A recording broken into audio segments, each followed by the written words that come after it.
असा एक तरुण शेतकरी आपल्या सोबत देखील आहे. दादा काय सांगशील, या ठिकाणी हे जे केटीआर आहे त्याचं पाणी अडवल्यामुळं शेतकऱ्यांना याचा कसा फायदा होतो, काय सांगशील? सिरसगाव वाघरळ येथील कोल्हापुरी बंधारा हा शेतकऱ्यांसाठी एक महत्वाकांक्षी प्रकल्प असा ठरत असून शेतकऱ्यांचा आर्थिक जीवनमान या केटीआरच्या माध्यमातून सुधारत असून शेतकऱ्याची आर्थिक प्रगती होत आहे. सर्व शेतकऱ्यांच्या सहभागातून केटीआरचे पूर्ण दरवाजे टाकून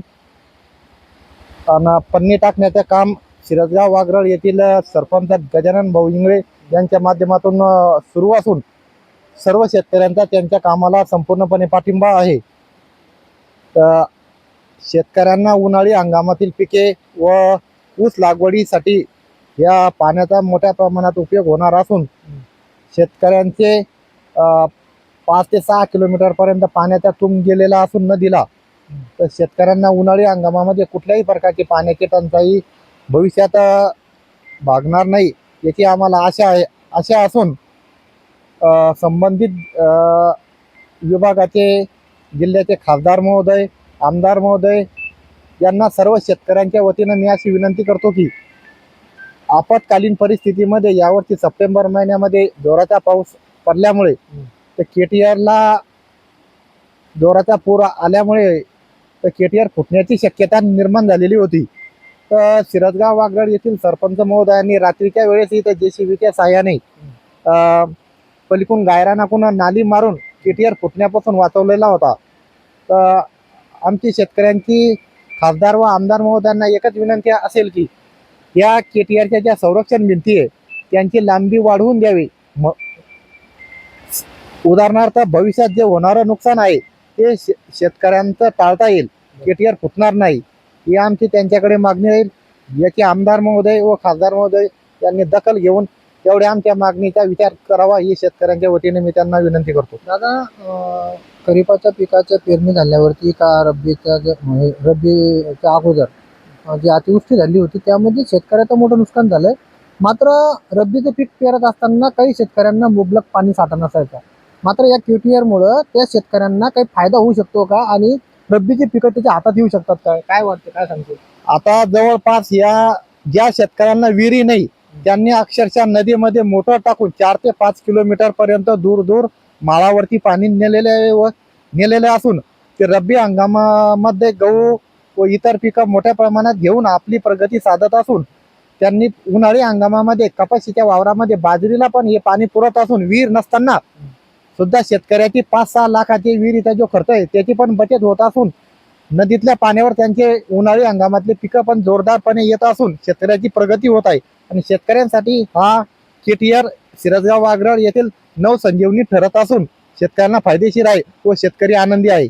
बरं, मला सांगा, हे जे केटीआर आहे ही केटीआर बांधणीनंतर शेतकऱ्यांना जेवढा फायदा होतो आणि शेतकऱ्याची उन्नती आणि प्रगती होती असं तुम्ही म्हणताय, याचं श्रेय कोणाला द्याल, तुम्ही काय सांगता?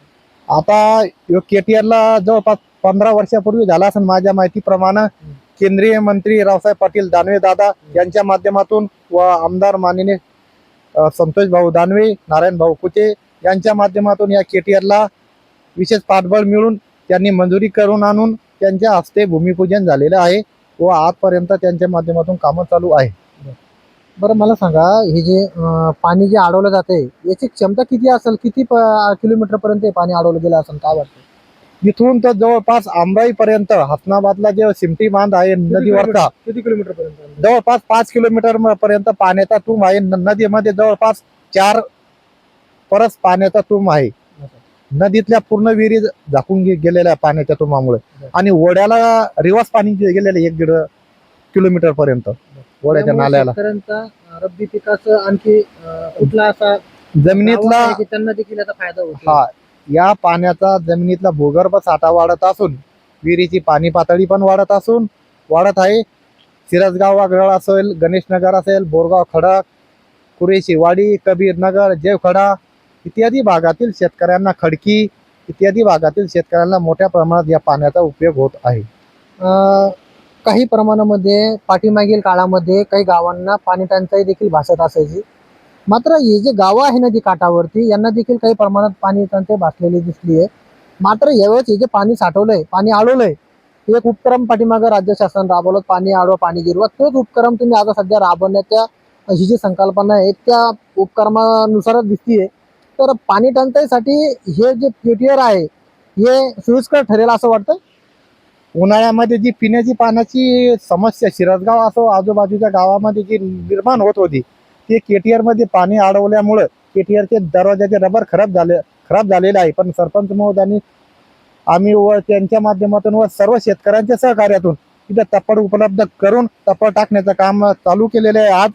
आणि पाणी जास्त वेळ जास्त महिने कसं टिकेल यासाठी आमचा प्रयत्न चालू आहे.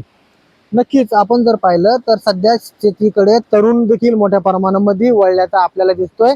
आणि या तरुण शेतकऱ्यांनी बोलताना सांगितलंय की हे जे पाणी आहे, हे जे केटीआर आहे, या केटीआर मुळे शेतकऱ्याची प्रगती आणि उन्नती होत आहे. आणि विशेष काही गावं आहे की जे नदी काठावर असून देखील पाणी टंचाईचे त्यांना सामना करावा लागत असायचा.